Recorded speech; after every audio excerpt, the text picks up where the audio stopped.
샬롬 할렐루야. 요한계시록 21장 1절에서 7절입니다.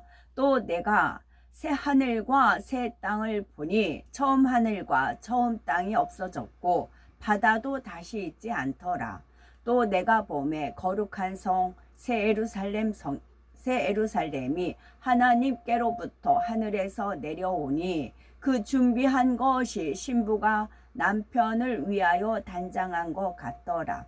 내가 들으니 보좌에서 큰 음성이 나서 이르되 보라, 하나님의 장막이 사람들과 함께 있음에 하나님이 그들과 함께 계시리니 그들은 하나님의 백성이 되고 하나님은 친히 그들과 함께 계셔서 모든 눈물을 그 눈에서 닦아 주시니 다시는 사망이 없고 애통하는 것이나 곡하는 것이나 아픈 것이 다시 있지 아니하리니 처음 것들이 다 지나갔음이로라.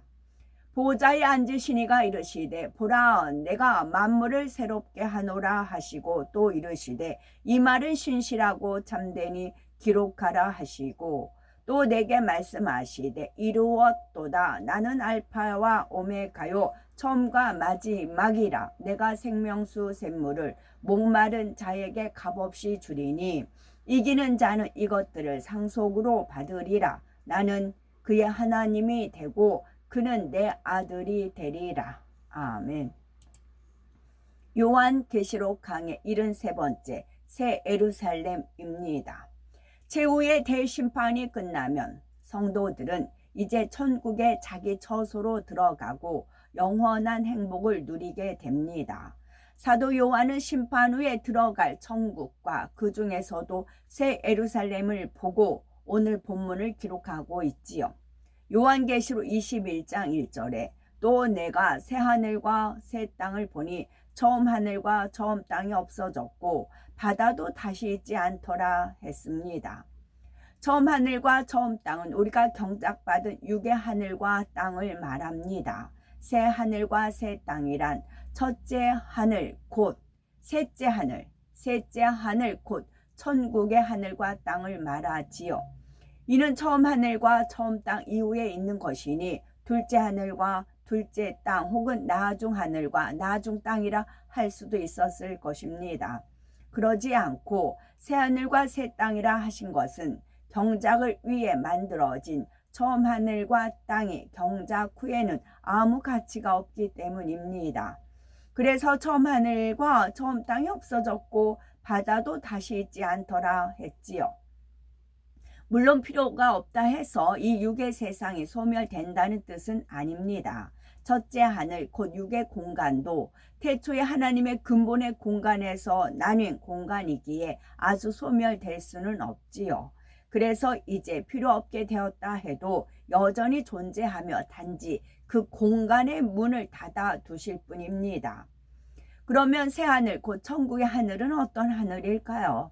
히브리서 8장 5절에 보니 저희가 섬기는 것은 하늘에 있는 것의 모형과 그림자라 했습니다. 이 말씀처럼 하늘에서 이 땅에 주신 것들 중에는 천국을 느낄 수 있는 것들이 많이 있지요.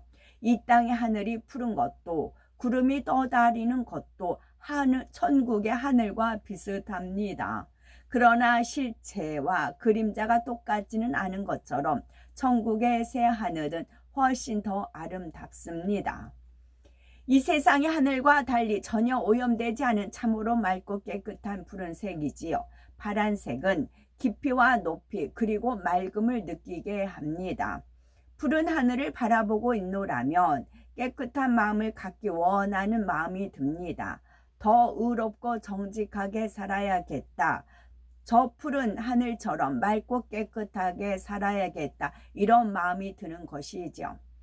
만일 하늘 전체가 노란색 혹은 빨간색이라면 어땠을까요? 물론 노을이 질 때는 하늘의 붉은 빛을 보고 사람들이 아름답다고 감탄을 하기도 합니다. 전국에서도 성도들이 보고 싶어 한다면 이보다 훨씬 아름다운 노을빛을 하늘에 연출해 주실 수도 있지요. 하늘에는 희고 빛나는 구름도 떠 있어서 때로는 이 구름이 노을에 물든 것처럼 아름다운 장면도 펼쳐집니다. 그러나 특별한 때만 그런 것이 아니라 항상 하늘이 붉거나 노란 빛이라면 사람들의 정서가 안정되지 않을 것입니다. 이 땅에서는 천국을 소망을 합니다. 그래서 천국을 소망해서 저도 이제 하나님께서 눈을 이끌어 주셔서 하늘에 펼쳐진 거를 이제 어제 같은 경우도 이제 무지개뿐만 아니라 많은 것들을 이제 하늘을 열어서 보여주셨습니다. 그게 사무에서 찍습니다. 천국에 가면 그쪽에서 삶을 살잖아요. 그럼 무엇을 그리워할까요? 이 땅에 있던 것들을 그리워합니다. 이 땅에 우리가 살았던 그런 순간순간들 그리워하는 겁니다. 그래서 저는 하루하루 한 장면 한 장면을 이제 소중하게 여기고 동영상으로 이제 찍으라고 주님께서 말씀하시죠. 찍으라고 펼쳐 주시는 겁니다. 그래서 이제 찍는 것이죠. 노래도 한 소절 한 소절 그 이제 내 마음과 뜻을 담아서 찬양을 올리듯이 가수들도 그래요. 그냥 맹숭맹숭 한 게 아니라 그 한 절 한 절에 자신의 온 힘을 다해서 부르잖아요. 열창한다고 그러잖아요. 마찬가지 우리 시간도 한 시간 1초 1초도 우리가 제가 그거 말씀드릴게요. 이제 하루는 꼼짝하고 이제 참관일 때 하루는 꼼짝하고 앉아 있었고 두 번째는 이제 제가 이제 끝나고 2시간 이렇게 배송을 투표함을 배송하니 운송해야 되니까 왔다 갔다 해야 되는 시간이 있어요. 그 차 안에서 이제 소변 마르면 그러니까 미리 이제 화장실 한 번씩 왔다 갔다 했어요. 그러다가 다리가 불편한 분들이 몸이 불편한 분들이 많이 이렇게 투표하러 오시더라고요. 그래서 이제 저는 이렇게 반드시 앉아 있다가 출구에서 오면 그분들한테 눈길 주고 그분들이 투표해서 오는 데까지 이제 마음으로 대하거든요. 불편한 분들이 있으면 이제 정중하게 안녕히 가십시오, 살펴가십시오. 제가 그렇게 인사를 드렸어요. 근데 옆에 있는 분은 주여 주여를 찾더라고요. 주여 주여 찾는데 다리를 그것도 부츠 스커트에다 반 부츠를 신었어요. 단화 반 부츠를. 다리를 딱 꽂고 앉아 있어요. 다리를 꽂고 하면서 이제 개수지에다 체크하면서 입술만 안녕히 가세요 그러는 거예요. 그래서 말을 하지 말든지 다리를 내리든지 주여 주여를 찾지 말든지 그래가지고 정말 통탄 주여를 찾지 말든지 다리를 꼬지 말든지 안녕하세요를 하지 말든지. 그래서 정말 그날만 볼 사람이니까 그러다가 이제 좀 어느 때는 이제 좀 이제 거기서 계속 6시간 앉아 있으니까 이제 왔다 갔다도 하고 이러서고 이제 그러라고 이제 그러시더라고요. 그래서 어느 때는 이제 좀 귀하다 싶은 그냥 마음적으로 그럼 이런 채로 그냥 이제 인사를 했어요. 제가 너무 이제 상관인 주제가 넘잖아요. 이제 한두 번만 그렇게 이제 이렇게 깍듯이 하고 그랬지요. 마음이 혼란스러워지고 정신적으로 문제가 생길 수도 있지요. 또 하늘이 온통 잿빛 구름으로 덮였을 때는 사람들의 마음이 어두워지고 부정적이게 됩니다. 공연이 우울해지기도 하고요. 반면에 오랜 장마가 끝나고 구름이 걷히면서 푸른 하늘이 드러나면 답답했던 마음이 시원해지는 것을 느낍니다. 이처럼 하나님께서는 우리 영혼에 좋은 영향을 주는 푸른 빛을 천국의 새하늘에 펼쳐주셨습니다. 그 하늘을 바라보는 하나님의 자녀들이 수정같이 맑고 아름다운 마음으로 세세토록 행복하게 살 수 있도록 배려해 주신 것입니다. 천국의 하늘은 더더욱 맑고 푸른데 여기에는 해나 달, 별 같은 것이 없습니다.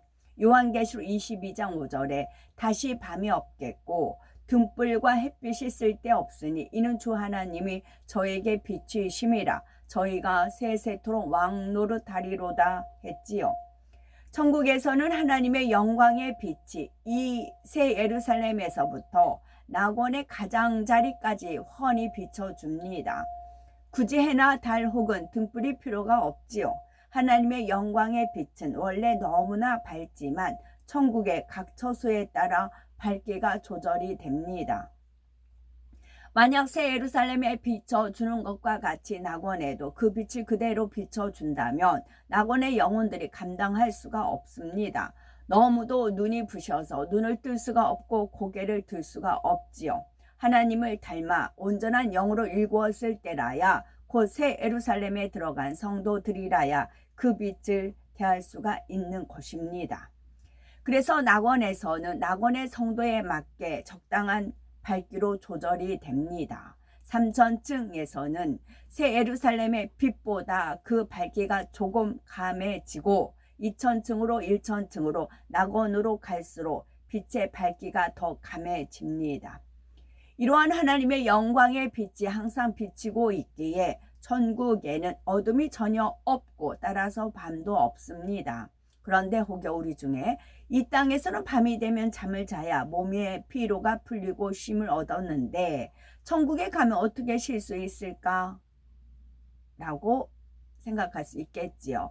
주위가 온통 밝으면 어떻게 잠이 들 수 있을까 하는 염려 아닌 염려를 할 수도 있겠지요. 그러나 그런 염려는 전혀 할 필요가 없답니다. 천국에서는 무엇을 해도 기쁘고 즐겁고 행복하고 아무리 여기저기를 다녀도 피곤치 않으니 피곤을 풀기 위한 휴식도 필요가 없습니다. 또 천국에서 있게 되는 온전한 영체는 이 육의 몸과는 달라서 피곤을 느끼는 몸이 아닙니다. 그리고 천국의 빛이 밝다고 해서 그 안에 사는 사람의 눈을 피곤케 하지는 않습니다. 그 빛으로 인해서 오히려 더 충만하고 행복하며 쉬는데 방해가 되는 것이 아니지요. 물론 새 예루살렘 안에서도 이 땅에서처럼 밤하늘의 별빛이 가득한 아름다운 풍경을 보고 싶어질 수가 있습니다. 이때는 하나님께서 일정한 공간에만 밤하늘과 같은 공간을 만들어 주시면 됩니다. 또 새 땅, 곧 천국의 땅은 무엇으로 이루어졌을까요? 이 땅은 바위와 돌, 흙으로 이루어져 있지요. 천국의 땅의 재질은 금과 은 그리고 각종 보석들입니다. 천국의 땅 곳곳에는 포장된 도로처럼 정금으로 입혀진 길도 있고 보석이 블록처럼 깔린 길도 있습니다. 금모래, 은모래가 가득 펼쳐진 강가도 있습니다. 그래서 천국의 땅에 깔린 금, 은이나 보석은 흙처럼 가루의 형태가 아닙니다. 아주 작은 구슬처럼 생겨서 바람이 불어도 먼지처럼 날리거나 몸에 붙어서 더러워지는 것이 아니지요. 이 세상에서는 금이나 보석 속에다 식물을 심으면 살 수가 없지만 천국에서는 살 수가 있습니다. 뿐만 아니라 보석이 썩지 않는 것처럼 보석의 토양에서 자란 식물도 썩지가 않습니다. 하나님께서 한번 심고 자라게 하신 것은 영원히 변함이 없습니다. 흙으로 이루어진 이 세상의 땅은 인생의 허무함을 알게 해주죠. 흙에서 자라난 모든 식물도 또 흙에서 난 것을 먹고 사는 짐승과 인생들도 결국은 죽어서 부패되어 흙으로 돌아갑니다. 이런 것만 보고도 우리는 육의 세상의 허무함을 깨달을 수가 있어야죠. 썩어지고 변질되는 헛된 것을 취하지 말고 영원한 천국을 바라볼 수 있어야 하는 것입니다. 요한계시록 21장 2절에 또 내가 보매 거룩한 성 새 예루살렘이 하나님께로부터 하늘에서 내려오니 그 예비한 것이 신부가 남편을 위하여 단장한 것 같더라 했습니다. 거룩하다는 것은 흠과 티가 없으며 진실하고 참된 것이요 영화롭고 빛난 것을 의미합니다. 사도 요한이 지금 보고 있는 성은 하나님의 거룩함과 빛으로 만들어진 성이기에 거룩한 성이라고 말하는 것이지요.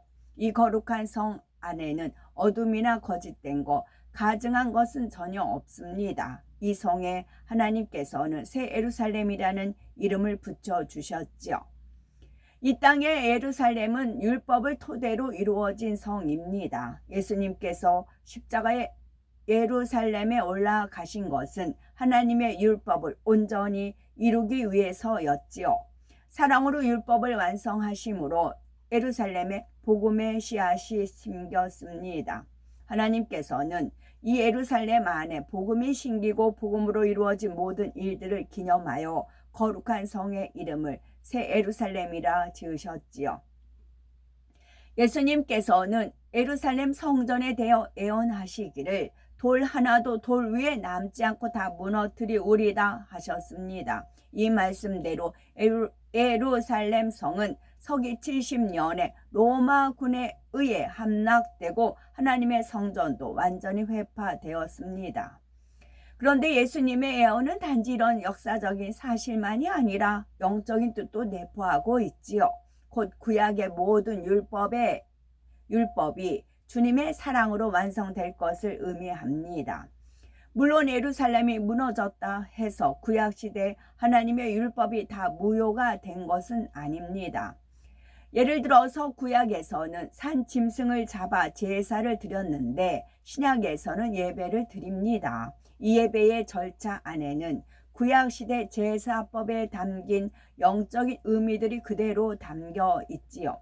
주님께서 율법을 온전히 이루심으로 세워진 새 예루살렘에는 거룩하신 하나님과 주님, 성령님, 그리고 그 말씀대로 온전히 이룬 사람들이 영원히 거하게 됩니다.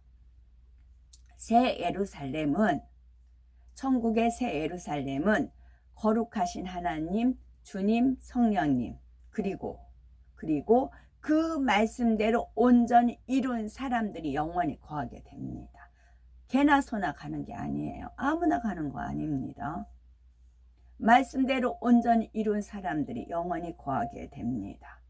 질서라고 했죠. 아담, 하와, 돕는 배필, 남자가 머리. 이 질서 잡으셔야 됩니다.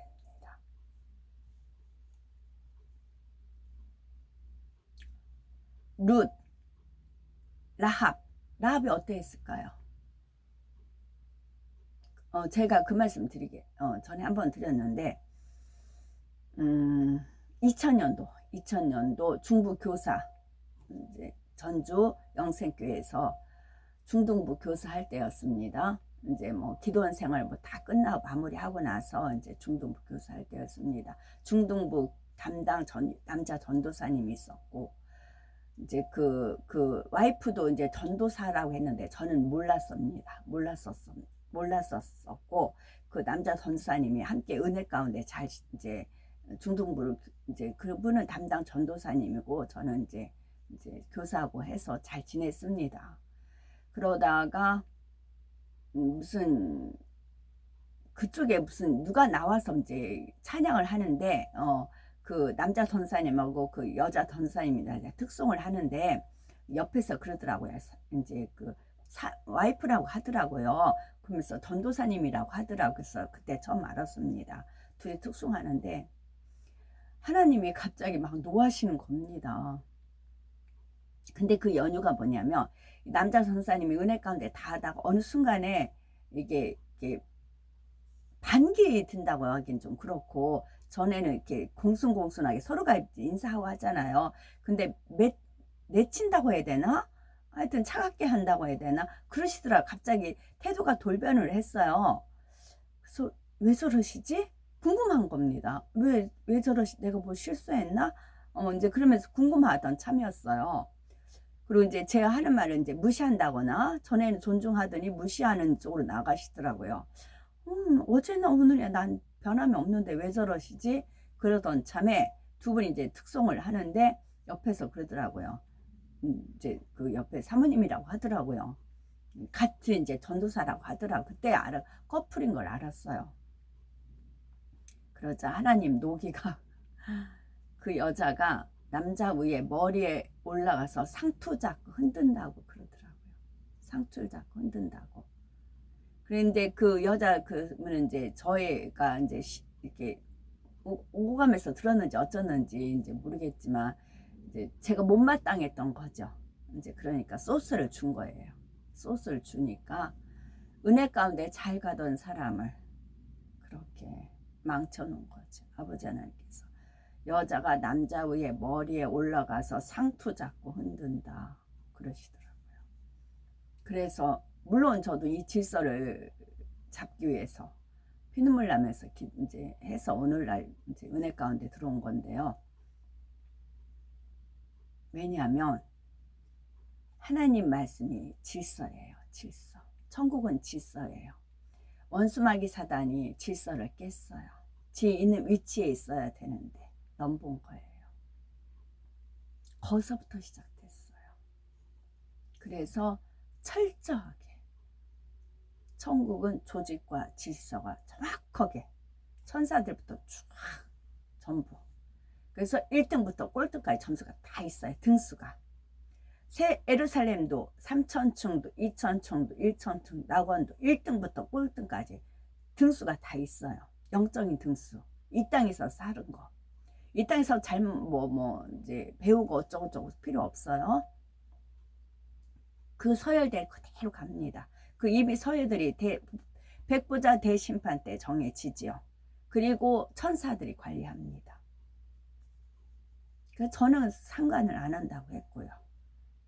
저는 누가 몇 등, 어디, 3,000층에 누가 1등, 3,000층에 누가 꼴찌, 전 상관 안 한다고요. 안 하고 나는 천국 가면 내 할 게 많다고요. 그래서 이 땅에서 하시라고요. 이 땅에서. 특히 질서. 남편은 머리, 여자는 돕는 배필. 말씀이기 때문에 그래요. 그러니까 원수마귀 사단은 어떻게 이 질서를 깨잖아요. 그래서 창세기에 하와가 준 선악과를 먹고 아담이 그러면 하와가 그걸 했으면 기도를 했으면 됐겠죠. 하나님 찾았으면 됐겠죠. 근데 왜 안 찾았을까요? 하나님보다 아내를 더 사랑했기 때문에. 이 새 예루살렘이 하나님께로부터 하늘에서 내려온다 했습니다. 이는 실제로 하늘에서 내려온다는 것이 아니라 하나님께서 모든 것이 근본이 되신다는 뜻입니다. 새 예루살렘은 하나님께서 사랑하는 자녀들을 위해 친히 예비하신 성이지요. 성이 얼마나 사랑스럽고 정성껏 예비되었는지 그 예비한 것이 신부가 남편을 위하여 단장한 것 같더라 했습니다. 보통 성경에 나오는 신랑과 신부의 비유는 우리 주님과 성도들의 관계를 말합니다. 이 땅에서의 경작의 세월 동안은 장차 신랑 대신 주님을 맡기 위해 성도들이 열심히 신부 단장을 하지요. 그런데 성도들이 신랑이고 새 예루살렘 그런데 본문에서는 성도들이 신랑이고 새 예루살렘 성이 신부입니다. 육의 세상에서도 신부가 신랑을 위해서는 얼마나 정성스럽게 단장을 합니까? 몇 주 혹은 몇 달씩 걸려서 자신을 가꾸고 신랑이 가장 좋아하는 모습대로 그의 마음에 쏙 들게 준비하지요. 이런 것처럼 새 예루살렘은 그곳에 거하는 성도들의 마음에 꼭 맞게 단장되어 있습니다. 새 예루살렘에 들어가는 성도들은 이 땅에서 흠없이 단장한 주님의 신부들이지요. 자기를 철저히 부인하고 오직 신랑 대신 주님의 마음에 꼭 맞도록 온전히 말씀대로만 살았던 사람들입니다. 아버지와 주님을 사랑하여 자신의 생명도 아끼지 않고 드린 사람들이지요. 그 대가로 하나님께서는 그들을 위해 그들의 마음에 꼭 맞는 처소를 주십니다. 다시 말하면 단장한 신부와 같은 새 예루살렘의 처소에 들어가기 위해서는 반드시 합당한 자격을 갖추어야 한다는 말이지요. 철저한 공의에 의해서 주어지는 것입니다. 이어지는 요한계시록 21장 3, 4절에 내가 들으니 보좌에서 음성이 나서 가로되 보라 하나님의 장막이 사람들과 함께 있음에 하나님이 저희와 함께 거하시리니 저희는 하나님의 백성이 되고 하나님은 친히 저희와 함께 계셔서 모든 눈물을 그 눈에서 씻기심에 다시 사망이 없고 애통하는 것이나 곡하는 것이나 아픈 것이 다시 있지 아니하리니 처음 것들이 다 지나갔음이로라 했습니다. 원래 하나님께서는 넷째 하늘고 근본의 하늘에 거하시지만 심판 후에는 새 예루살렘에도 거처를 두십니다. 새 예루살렘의 성도들과 함께 거하시면서 성도들의 모든 눈물을 씻겨 주시지요. 이는 단지 눈물을 닦아 주신다는 의미가 아니라 눈물을 흘릴 수밖에 없었던 근본 문제를 다 해결해 주시는 것입니다. 천국에는 사망이나 애통이 없고 곡하는 것도 없고 질병이나 재앙으로 아픈 것이 없습니다. 이런 것들은 경작을 위해 필요한 것들이었고 이제 참 자녀들을 얻으셨으니 더 이상 사망이나 아픔을 허락하실 이유가 없지요. 5절에 보좌에 앉으시니가 가라사대 보라 내가 만물을 새롭게 하노라 하시고 또 가라사대 이 말은 신실하고 참되니 기록하라 하셨습니다.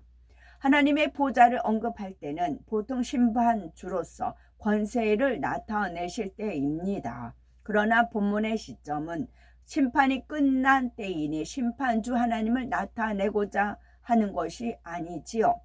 보좌를 통해 말하고자 하는 것은 하나님께서 인치신 것처럼 말씀을 확정한다는 의미입니다.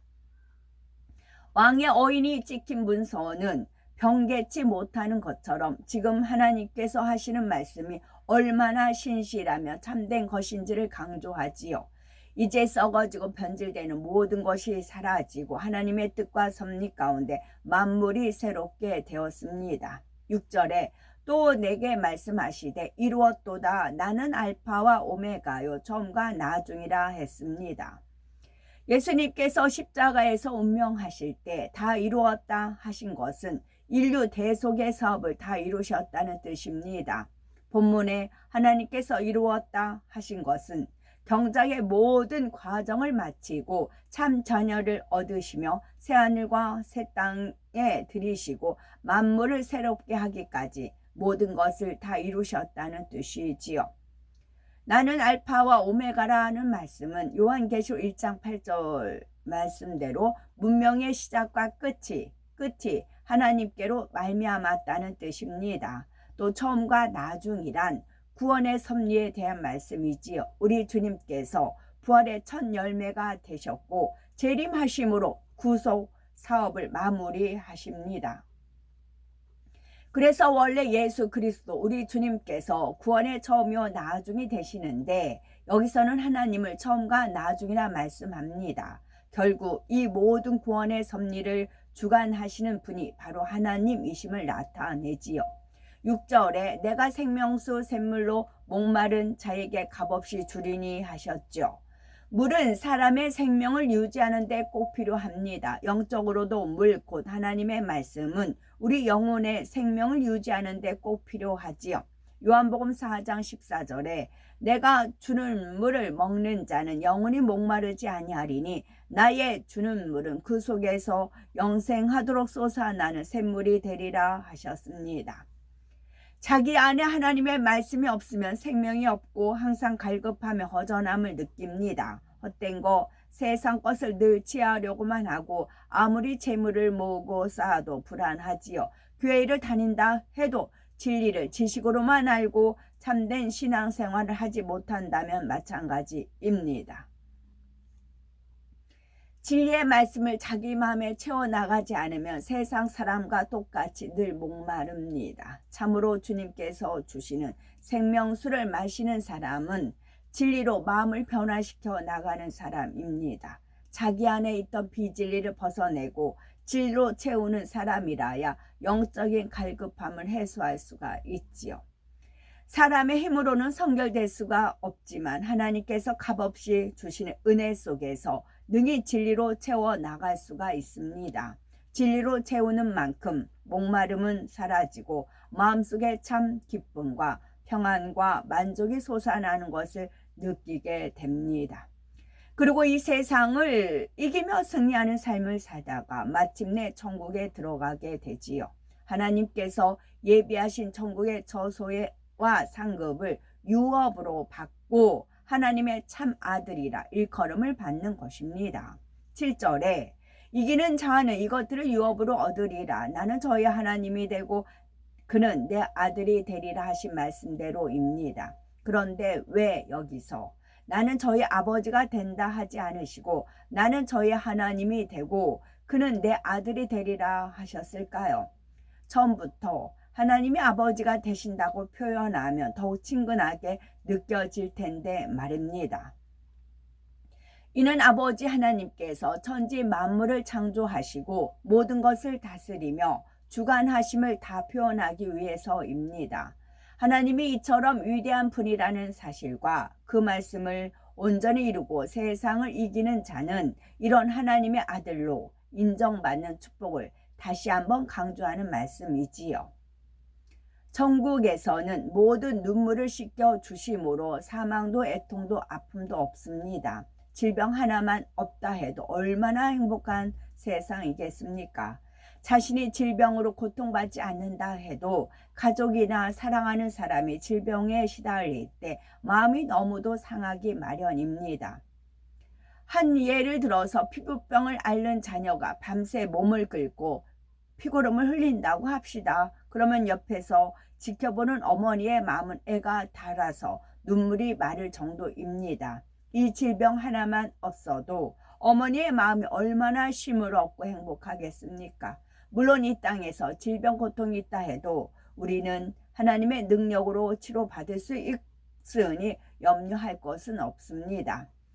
또 세상에는 각종 시험 환란이 있다 해도 우리는 말씀대로 살기에 그런 것을 두려워할 필요는 없겠고 하나님께서 지켜주시니 겁날 것도 없고 혹 연단이 온다 해도 능히 이길 때 이를 통해 더 큰 축복을 받으니 감사할 따름이지요.